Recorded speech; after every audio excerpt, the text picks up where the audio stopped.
pastora Cláudia, aplaudida ao Rei de Deus.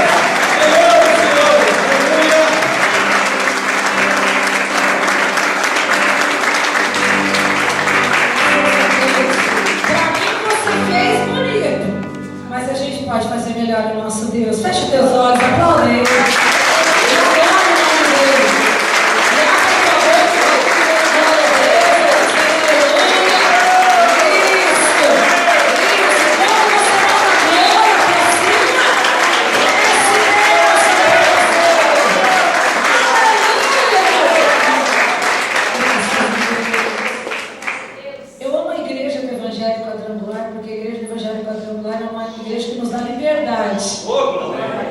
Então a igreja pentecostal, então a gente vai dar glória a Deus, aleluia, podemos adorar, aplaudir, exaltar o nome do Senhor.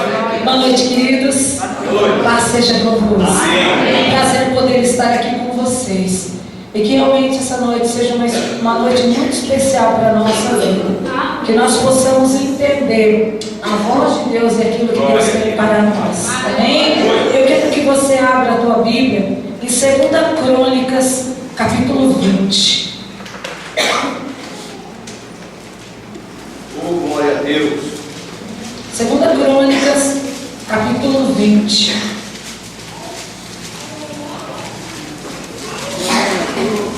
Glória a Deus. Aleluia. Já aí? Glória a Deus. Dá para segurar um pouquinho de pé aí? Nós vamos ler alguns versículos, tá? Então vamos ler então. Versículo 1 diz assim: depois disso, os filhos de Amon e os filhos de Moabe e os filhos de Amon, com alguns dos menonitas, vieram à peleja contra Josafá. Então vieram alguns que avisaram a Josafá, dizendo: grande multidão vem contra ti da além do mar e da Síria. Eis que já estão em Hazazon Tamar, que é indigente. Então Josafá teve medo. Repete comigo: Josafá teve medo. Não, está muito fraco. Josafá teve medo. Continuando. E se pôs a buscar ao Senhor, e apregou o jejum em todo Judá. Judá se congregou para pedir socorro ao Senhor. Também em todas as cidades de Judá veio gente para buscar o Senhor. Versículo 14. Então o Espírito do Senhor veio no meio da congregação sobre Jaziel, filho de Zacarias, filho de Benaía, filho de Jeiel, filho de Matanias, levita dos filhos de Asaf, e disse: dai ouvido todo Judá e vós, moradores de Jerusalém, e tu, ó rei Josafá, ao que vos diz o Senhor: não temais, nem assusteis por causa desta grande multidão, pois a peleja não é vossa, mas é de Deus. Amanhã descereis contra eles, eis que sobem pela lareira de Ziz, encontrá-lo-eis no fim do vale, defronte do deserto de Jeruel. Neste encontro não tereis que pelejar. Tomai posição, ficais parado, e vede o livramento que o Senhor vos dará. Ó Judá e Jerusalém, não temas, não vos assustei. Amanhã saíres ao encontro, porque o Senhor é convosco. Então Josafá se prostrou com o rosto em terra, e todo Judá e moradores de Jerusalém também se prostraram perante o Senhor e o adoraram. E dispuseram-se os levitas, todos os coabitas e coretitas, para louvar o Senhor, Deus de Israel, em alta voz. Pela manhã cedo se levantaram e saíram ao deserto. E ao saírem eles, pôs Josafá em pé e disse: ouve, ó Judá e vós, moradores de Jerusalém, crede no Senhor vosso Deus e estareis seguros. Crede nos seus profetas e prosperarei. Aconselho-vos com o povo, e aconselhou-se com o povo e ordenou cantores para o Senhor, que vestido de ornamento sagrado e marchando à frente do exército, louvasse a Deus, dizendo: rendei graças ao Senhor, porque Ele é bom e a sua misericórdia dura para sempre. Tendo eles começado a cantar e dar louvores, pôs o Senhor emboscada contra os filhos de Amon e Moabe, e os de Monte de Seir vieram contra Judá, e foram o quê? Aleluia! Versículo 29. veio da parte de Deus o terror sobre todos os reinos daquela terra, quando ouviram que o Senhor havia pelejado contra o inimigo de Israel. E assim o reino de Judá teve paz, porque Deus lhe dera repouso por todos os lados. Fecha teus olhos. Senhor, nós estamos diante da Tua palavra, e a Tua palavra ela é viva e ela é eficaz. Ela é mais penetrante do que qualquer espada afiada de 2 gumes, e ela penetra. E eu te dou liberdade, Espírito Santo, para que penetre lá nos pensamentos e na intenção do coração, naquilo que só o Senhor sabe, e fala a esse coração. Fala conosco nesta noite, Pai, não somente aquilo que nós queremos ouvir, mas o que nós precisamos. Alimenta, Pai, a nossa alma e o nosso espírito. Fortaleça-nos, Senhor, para mais uma semana, que eu tenho certeza que o Senhor tem preparado de bênção para nós. Guarda a nossa mente, guarda o nosso coração. Eu te peço em nome de Jesus. Amém? Amém. Pode sentar aqui. Amém? Amém. Graças a Deus. Esse é um texto muito conhecido. Muito conhecido. E é um texto que fala do povo do Senhor. E se a gente for ler um pouquinho a respeito de Josafá, Josafá foi um dos poucos reis daquela época que serviam ao Senhor de todo o coração, que buscava andar na presença do Senhor e andar de conformidade com a presença do Senhor. Eu tenho certeza que nesta noite existem homens e mulheres que fazem tudo para andar conforme a vontade do Senhor. Eu posso ouvir um amém aí? Nós sabemos que em quem nós temos crido. E Josafá não era diferente. Josafá sabia que ele confiava no Senhor e que o Senhor cuidava dele e dava sabedoria para ele conduzir uma multidão que era uma nação chamada nação de Israel. E a Bíblia diz que ele passou por um aperto muito grande. Sabe, amado, existem situações na nossa vida que nós somos pegos de surpresa. E Josafá, ele lidou com essa situação. Ele foi pego de surpresa. Ele não estava esperando o inimigo vir contra ele. Ele foi pego de surpresa. E para maior assombro de Josafá, 3 reinos resolveram se unir para destruir eles. Bom, eu sozinho não consigo. Eu sozinho não consigo. Eu sozinho não consigo. Então nós vamos nos unir e nós 3 juntos a gente derrota esse povo. E eles se uniram, irmãos. E agora eu pergunto para você: qual é a tua reação quando você é pego de surpresa diante de alguma situação desagradável? Qual a tua reação? Amado, quando veio a notícia para ele, porque é engraçado que notícia boa a gente demora para receber, né? Mas notícia ruim, a gente acha alguém facinho para nos contar, né? E a Bíblia fala no versículo 2 que alguém já foi contar para ele. Meu Deus, Josafá, você não tem noção do exército que está preparado contra você. E pior, não é 3 exércitos. 3. Gente, um exército estava no controle do povo de Israel. Agora 3 exércitos saíram do controle. O que fazer quando as coisas saem do teu controle? Será que você está enfrentando alguma situação que você já disse isso para Deus? Meu Deus, como que eu vou resolver isso? Saiu do meu controle. Eu tinha tudo para resolver, Senhor, mas não consigo. Cadê? Agora saiu do meu controle. E o que fazer quando as coisas saem do controle do Senhor? Do controle seu, perdão.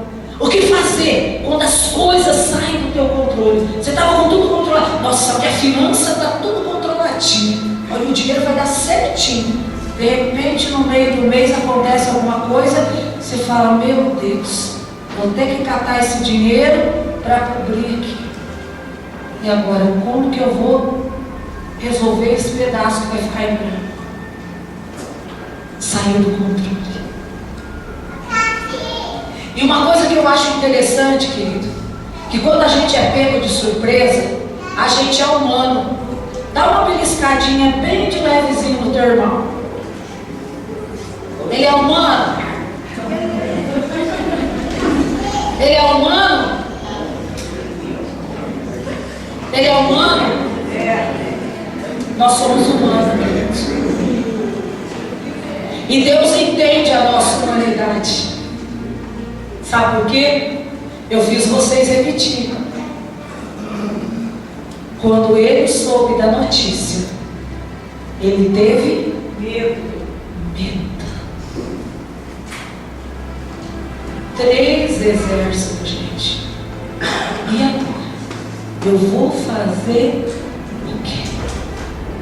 Amado, ter medo, ficar preocupado, ficar ansioso, isso é natural, isso é humano. Mas eu tenho que entender o que eu vou fazer com esse medo. Aonde esse medo vai me levar? Porque tem pessoas que quando tudo está bem, aí está lá na presença de Deus. As coisas estão bem, eu estou na presença de Deus. As coisas começam a ficar ruins, eu falo assim, ó, ih, Deus, ó, o Senhor esqueceu de mim, né? O Senhor me abandonou, né, Deus? Aí nós começamos a ficar revoltados com Deus. E nós fugimos da presença dele. Ficamos bravos. Não entendemos por quê. Deus, mas eu estou sendo temente, o Senhor não me manda 3 exércitos desse jeito? Que Deus é o Senhor, onde o Senhor está? Aí nós nos revoltamos contra Deus. E aí é um grande perigo. Porque nós vamos aprender com Josafá que ele fez totalmente diferente daquilo que humanamente as pessoas fazem. Sabe por quê, querido? Porque infelizmente estão sendo pregadas, desculpa a minha força de expressão, mas está sendo pregado um cristianismo barato. Sabe o que é barato? Você vem para a igreja e você nunca mais vai ter esse problema. Você vem para a presença de Deus, todos os problemas teus serão resolvidos. E a pessoa vem para a igreja com essa filosofia. E aí começa a vir para a igreja, começa a ter luta. Aí a pessoa fala assim, quando eu estava lá no mundo, eu não passava por isso. Quando eu estava lá fora, eu não passava por isso. Mas quando você estava lá fora, você não tinha Deus para pedir socorro. Glória a Deus. Quando você estava lá fora, você procurava ajuda e você não encontrava ajuda. Mas aqui a Bíblia fala, senão Jesus é mentiroso. Porque Jesus, da boca dele, diz que no mundo nós teríamos muitas aflições. Mas que não era para a gente desanimar. Era para a gente ter bom ânimo. Porque Ele venceu. Ele venceu o mundo. Sabe, queridos, nós precisamos entender isso. A luta faz parte do processo. Os apertos, os estreitos da nossa vida faz parte do processo. Como que eu vou ver o sobrenatural de Deus? Como que eu vou poder testemunhar algo do Senhor se eu não passar pela luta? A gente vê as pessoas testemunhando, contando a bênção, a gente fica tão feliz, né? Mas não sabe o estreito que a pessoa passou, não sabe da dificuldade que ela passou.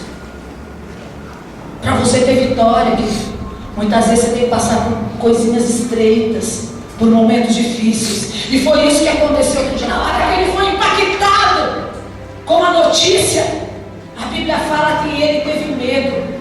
Mas ele não deixou o medo vencer ele, porque a Bíblia diz que ele foi para a presença do Senhor. Ele foi orar, ele foi jejuar, ele botou o povo buscar Deus.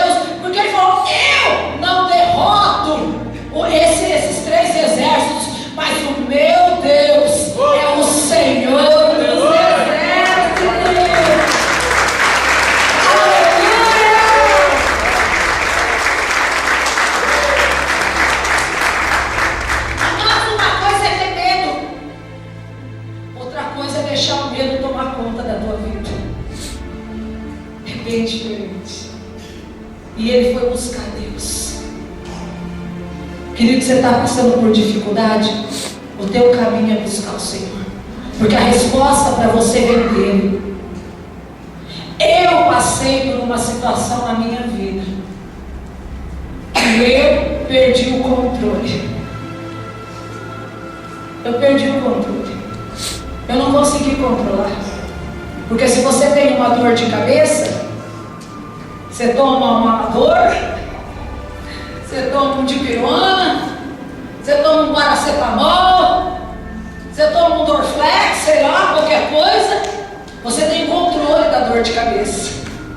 Se você come alguma coisa e passa mal, você vai lá e toma um Sorrisal, toma um Endo, qualquer coisa assim, você tem controle daquele mal que você está sentindo. Mas de repente, eu olhei para o meu peito e comecei a perceber que meu peito estava diferente. Aí a gente vai orar.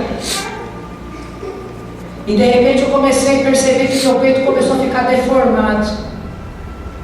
Porque apareceu um nódulo no meu seio direito e ele fez assim, ó. Ele cresceu muito rápido, ao ponto dele deformar o meu peito, de tão rápido que ele cresceu. Eu perdi o controle disso. Um anador não ia resolver, não ia dissolver aquele caroço.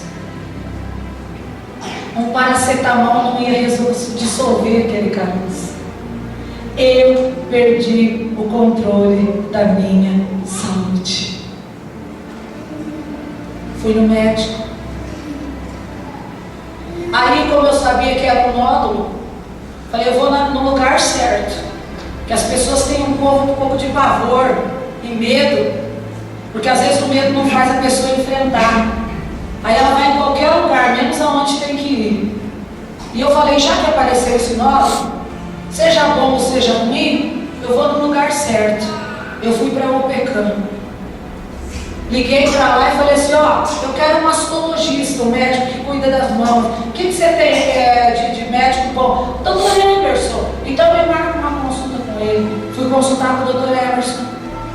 O doutor Emerson olhou, ele não falou nada, mas eu sabia que a coisa não estava boa. Eu sabia dentro de mim que alguma coisa não estava legal. E eu já vim orando. Eu já tinha buscado. Eu já tinha clamado ao Senhor. Eu já tinha invocado a presença do Senhor. E nada aconteceu. Está acontecendo isso com você? Está acontecendo isso com você? Você ora, faz campanha, ora. Não, eu acredito. Agora vai. Agora vai. Não, o pastor profetizou no primeiro domingo. Esse mês de agosto, agora vai. Glória a Deus, hoje é dia 24, mas não aconteceu nada.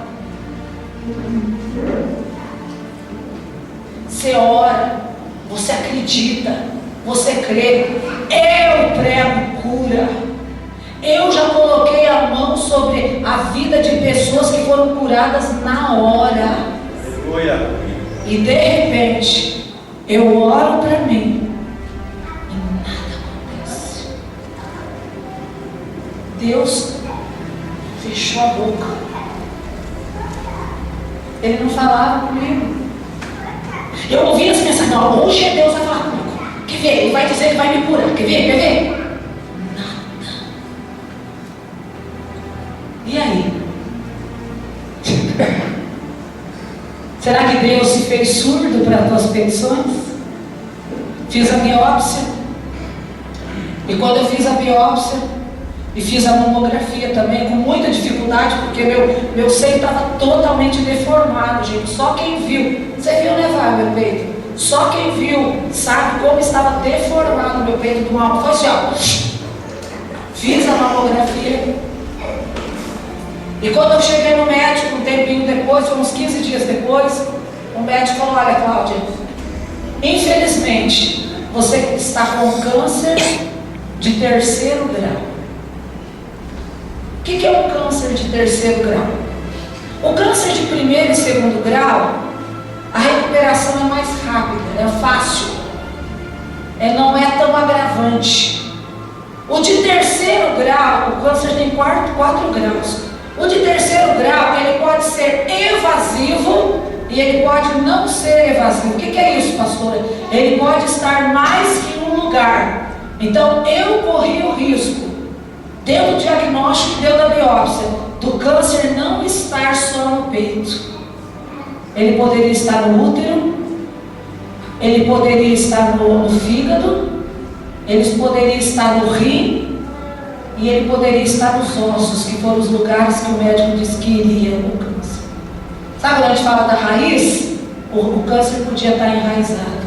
Esse é o de terceiro grau.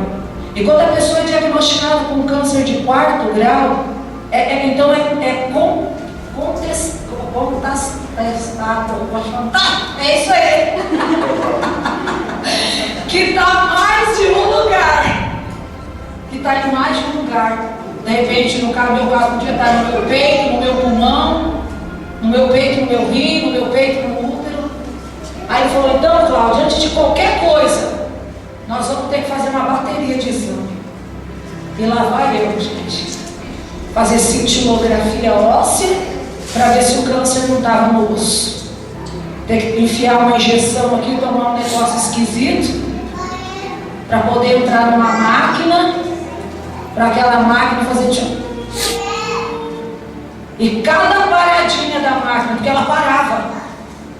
Começou aqui, ó, a máquina vinha aqui. Eu entrei, eu deitei e a máquina vinha aqui. Eu estava deitada e ela passava aqui. Quando ela chegou aqui, ela parou. E eu lá, Deus, eu confio no Senhor. Não vai ser nada, não vai ser nada. Sabe o medo que eu falei do Josafá? Não vou ter nada, Jesus, vai estar só no peito, só no peito. Parou aqui. O rapaz saiu da onde ele estava fazendo.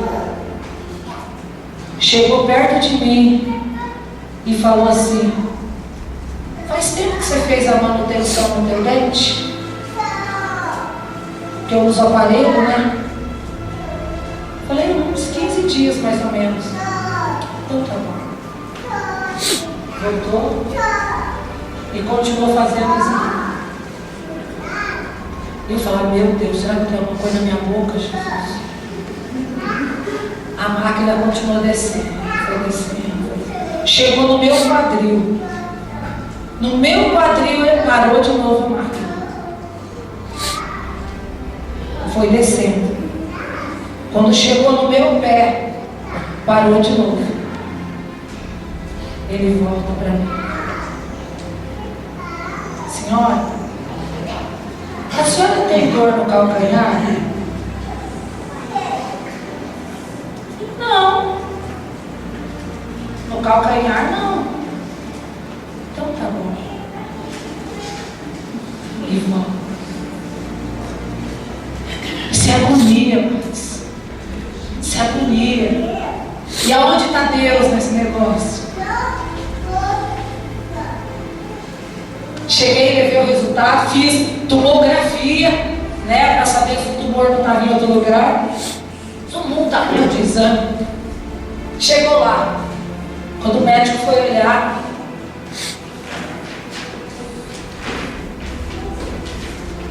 ele olhava para mim assim e falava assim: não tem nada na bexiga, ponto para você. Não tem nada no rim, ponto para você. Não tem nada nos ossos, ponto para você. E foi indo. Até que ele olhou fizeram um raio-x do meu corpo inteiro. E ele falou: olha, Cláudia, o câncer só está no teu peito. Só que ele está muito inchado. Não tem como eu fazer uma cirurgia. Não tem. E eu quero avisar você que eu vou ter que fazer uma cirurgia da retirada total da tua mama. Você vai ficar sem a mama direita. Só que eu não posso fazer isso agora, porque não tem como eu fazer essa cirurgia, porque está muito difícil. Como você reagiria a isso? A esse diagnóstico? Não foi fácil. Eu tive os meus dias de medo, que nem Josafá teve. Algumas pessoas que tiveram câncer vieram até mim. E cada um fala uma coisa, né? Tem pessoas que falam tanta coisa, eu ouvi tanta coisa. Então, você não vai ser mais a mesma. Seu braço não vai ser mais o mesmo. Ixi, eu sofri demais, você também vai sofrer. Ih, acontece isso, acontece aquilo. Foi indo, gente, aquilo foi entrando na minha cabeça. Eu fiquei 4 noites seguidas que eu não conseguia dormir, de tanta angústia. Eu deitava na cama e falava assim: meu Deus, amanhã eu tenho que fazer isso. Mas eu falava assim: mas eu vou viver até amanhã?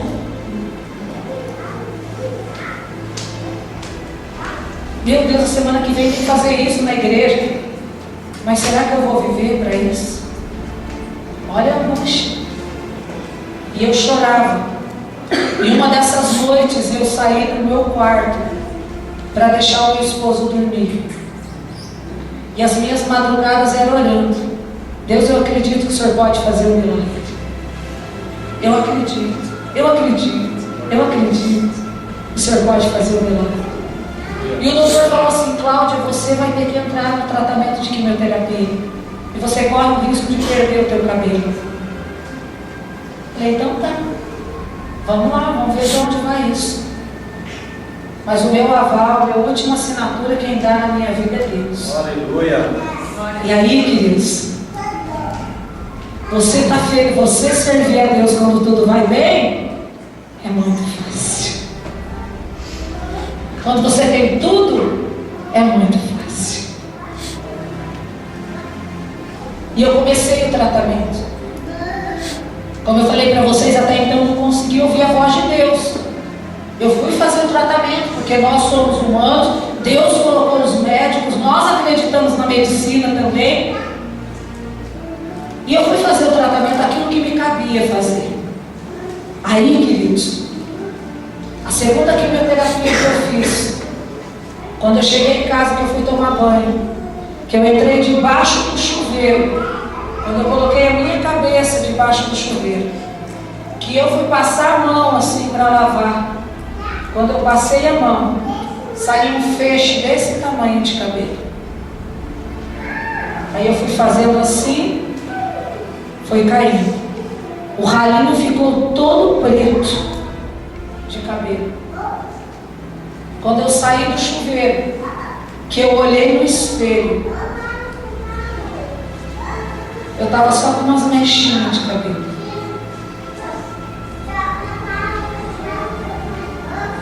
Aí eu olhei para o meu esposo e falei assim: pega a maquininha e termina de arrancar tudo. Eu vivo sem cabelo, mas eu não vivo sem Jesus. Foi isso que eu disse. Sabe por quê? Nessa peleja aqui,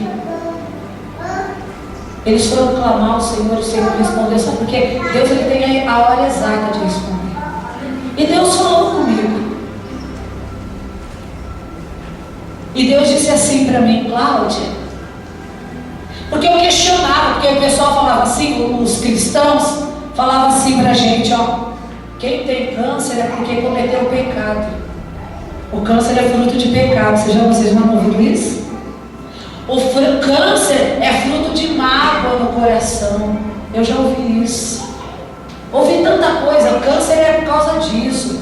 E eu orava de madrugada e eu falava assim para Deus: Deus, se eu pequei contra alguém, me mostra, que eu vou pedir perdão, mas me cura.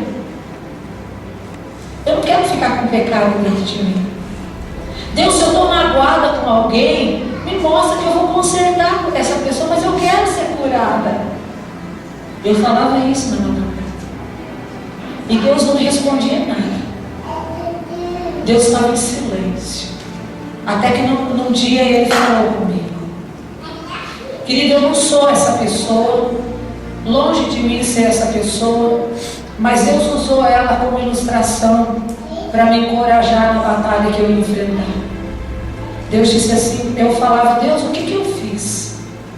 Aonde está o meu erro? Deus olhou para mim numa madrugada e foi muito claro a voz do Senhor para mim. Ele disse assim, Daniel fez alguma coisa? Falei, não, Senhor. Daniel não fez, ele era um homem de oração, temente o Senhor. Ele falou assim, e eu livrei ele da cova dos leões? Eu falei, não, Senhor. Eu também não te livro. Você vai passar por isso. Porque eu tenho um projeto lá na frente com você. Sabe qual é um dos projetos de Deus? Eu estou hoje aqui, dia 24 de agosto. Quando Deus falou comigo, em junho do ano passado, Ele estava olhando para dia 24 de agosto. E dizendo assim, o meu projeto é que você vá na terceira igreja de Rondônia e mostre o meu poder. Mas você tem que passar por isso. E começou o processo, fiz toda a quimioterapia. Não é fácil, não vou entrar nesse detalhe, porque eu já estou quase terminando a mensagem, não quero ultrapassar. Eu fiz toda a quimioterapia, não foi fácil. Só quem passa por esse processo sabe, não foi fácil, mas enfrentei. Eu pregava. Hora que eu melhorava, eles estão aqui de prova. Hora que eu melhorava da reação da quimioterapia, eu pregava.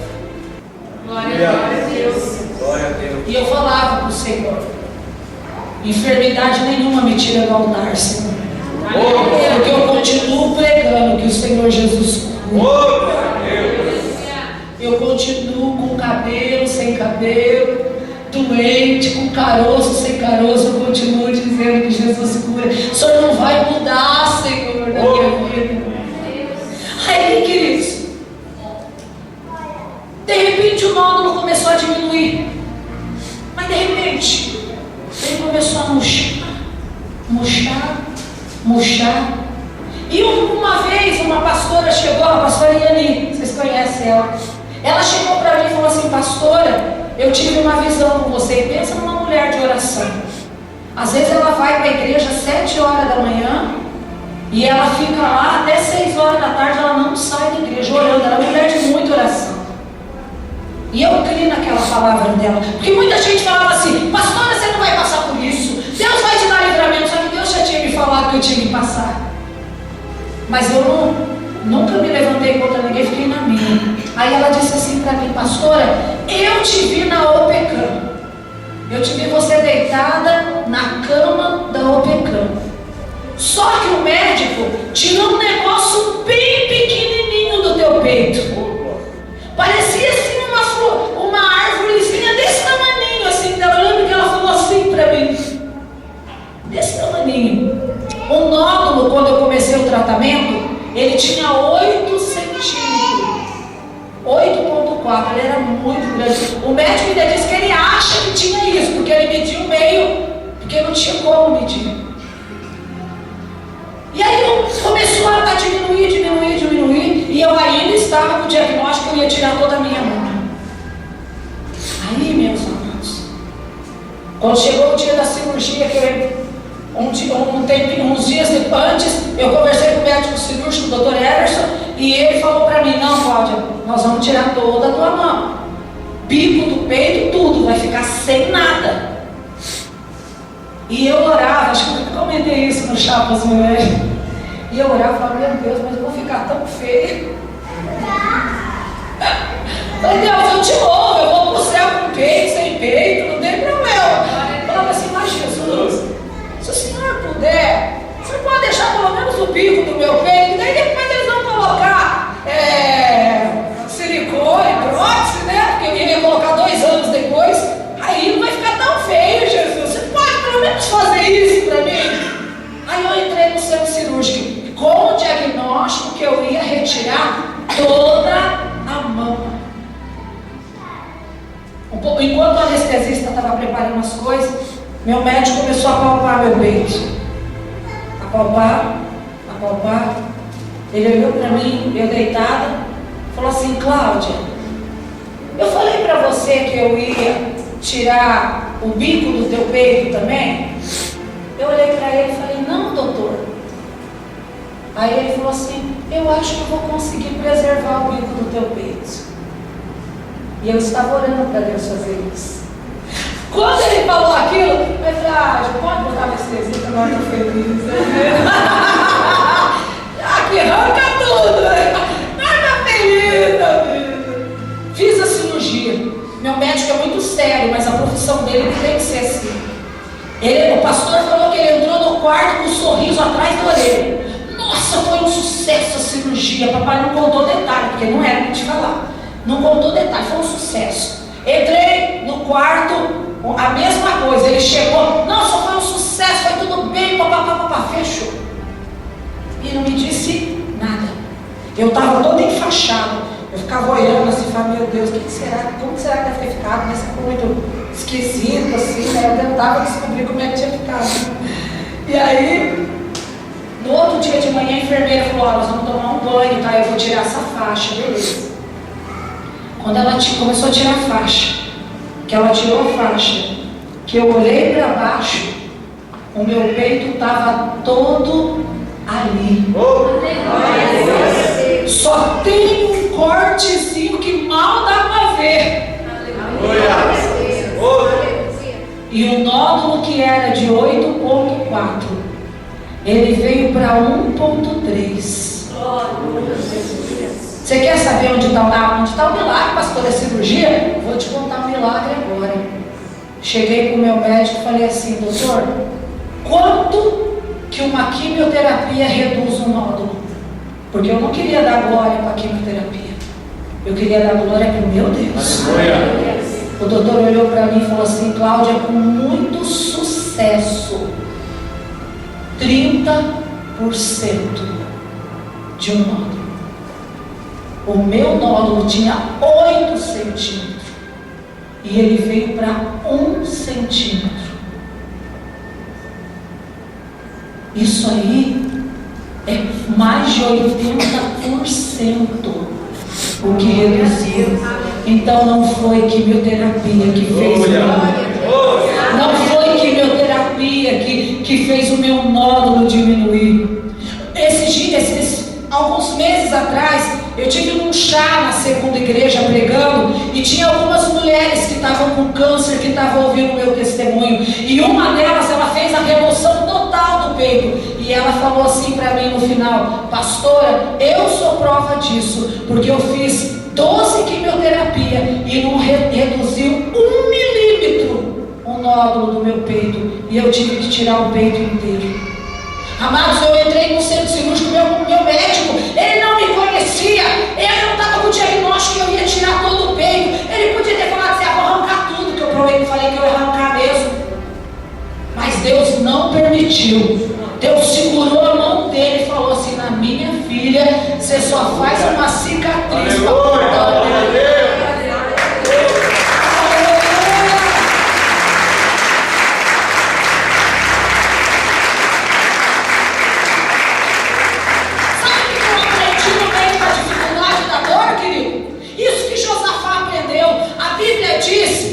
Que Deus falou assim: nessa peleja você não vai pelejar, porque eu vou pelejar por você. Isso Deus falou para mim na madrugada: Cláudia, você vai enfrentar isso, mas eu vou com você. Quando eu ia fazer quimioterapia, as pessoas olhavam para mim e falavam assim: quem que vai fazer quimioterapia? Eu falava: eu? Ah, não pode. Eu falei: eu? Você não tem cara de doente. Você não é pálida. Você não está branca, você não está sem cor. Eu fazia exame de sangue, quem não gosta de fazer exame de sangue vai ficar assustado. Mas eu tinha que fazer exame de sangue cada 20 dias, por causa das plaquetas, por causa da imunidade. E todos os meus exames dava tudo normal, o médico não acreditava. Ele falava: Cláudia, a maioria dos meus pacientes não consegue fazer a quimioterapia nas datas certas, porque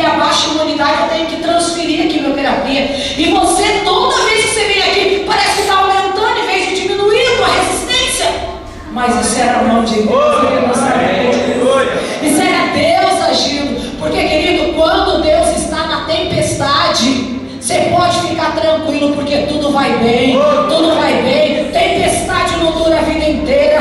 Naquela peleja Deus disse isso para mim: inverno não dura a vida inteira, vai passar.